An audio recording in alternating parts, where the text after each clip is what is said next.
ഹിന്ദു വിശ്വാസികൾ പ്രത്യേക ദിവസങ്ങളിലൊക്കെ തന്നെ കൂട്ടത്തോടെ ക്ഷേത്രങ്ങളിൽ പോകുന്നു, ഭജനകളിൽ പങ്കെടുക്കുന്നു. അതുപോലെ തന്നെ ചില സംഘങ്ങളുടെ ഭജനകൾ ആലപിക്കുന്നു, അത് സമൂഹ മാധ്യമങ്ങളിലൂടെ വൈറലാകുന്നു, അതേക്കുറിച്ച് ചർച്ചകൾ നടക്കുന്നു.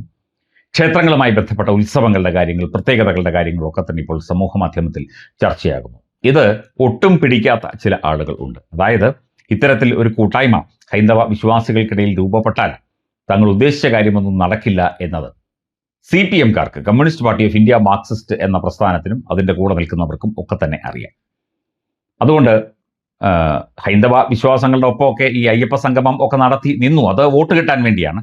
അതിനുശേഷം ഇവരുടെയൊക്കെ തനി നിറം പുറത്തു വന്നിരിക്കുകയാണ് എന്നാണ് മനസ്സിലാകുന്നത്. കഴിഞ്ഞ ദിവസം ഒരു ചർച്ചയിൽ പങ്കെടുത്തുകൊണ്ട് CPM-ന്റെ ഒരു നേതാവ് P. ജയരാജൻ എന്നാണ് അദ്ദേഹത്തിൻ്റെ പേര്. അദ്ദേഹം പറയുന്നു, ഹിന്ദു സ്ത്രീകൾ എല്ലാ ശനിയാഴ്ചയും ക്ഷേത്രങ്ങളിൽ എത്തിച്ചേർന്ന് പരസ്പരം കണ്ടുമുട്ടുന്നു. ഇതാണ് ഇവരെ ചൊടിപ്പിച്ചിരിക്കുന്നത്. അത് വലിയ പരാതിയായിട്ട് പറയുകയാണ്. ചർച്ചയിൽ, ഒരു മാധ്യമത്തിന്റെ ചർച്ചയിൽ പറയുകയാണ്, ഹിന്ദു സ്ത്രീകൾ ക്ഷേത്രങ്ങളിൽ എത്തുന്നത് പൂജാരിമാരെ ആകർഷിക്കാൻ വേണ്ടിയാണ് എന്ന് ഒരുത്തനെ കൊണ്ട് എഴുതിച്ച് പ്രസിദ്ധീകരിച്ച് സ്ത്രീകൾ ക്ഷേത്രത്തിലേക്ക് പോകുന്നതിനെ തടയിടാൻ ഒരിക്കൽ ശ്രമിച്ചിരുന്നു. മീശ എന്ന നോവലിൽ, S. ഹരീഷിന്റെ മീശ എന്ന നോവലിൽ. അതുപോലെ ഈറൻ വസ്ത്രങ്ങൾ, അതായത് നനഞ്ഞ വസ്ത്രങ്ങൾ ധരിച്ചു കൊണ്ടുപോകുന്നത് മറ്റുള്ളവരെ കാണിക്കാനാണ് എന്നൊക്കെ പറഞ്ഞ് അന്ന് PK ശ്രീമതിയും ഒക്കെ തന്നെ അതിനെ സപ്പോർട്ട് ചെയ്തിരുന്നു.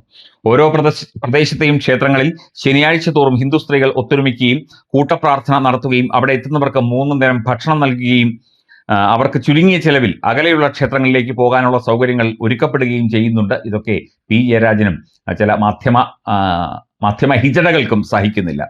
മാത്രമല്ല, ഇവർക്ക് എവിടുന്ന് ഇതിനൊക്കെ പണമെന്നൊക്കെയാണ് ചോദിക്കുന്നത്. ഒരു കൂട്ടായ്മ രൂപീകരിച്ച് പണം കണ്ടെത്തി ഒരു തീർത്ഥയാത്ര പോകണമെങ്കിൽ അതിന് കോടിക്കണക്കിന് രൂപയൊന്നും വേണ്ടല്ലോ, വളരെ കുറച്ച് തുക മതിയല്ലോ.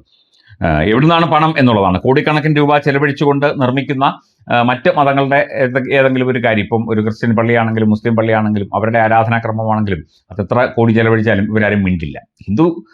പാവപ്പെട്ട ഹിന്ദു സ്ത്രീകൾ, പ്രായമായവരും അമ്മമാരും അമ്മൂമ്മമാരും ഒക്കെ പണം പിരിവിട്ട് ക്ഷേത്ര ദർശനം നടത്തുകയും ക്ഷേത്രങ്ങളിൽ വഴിപാട് നടത്തുകയും ഒക്കെ ചെയ്യുന്നത് ഇവർക്ക്, ഈ CPM-കാർക്കും ചില ഇടത് മാധ്യമ ഹിജടകൾക്കും സഹിക്കുന്നില്ല.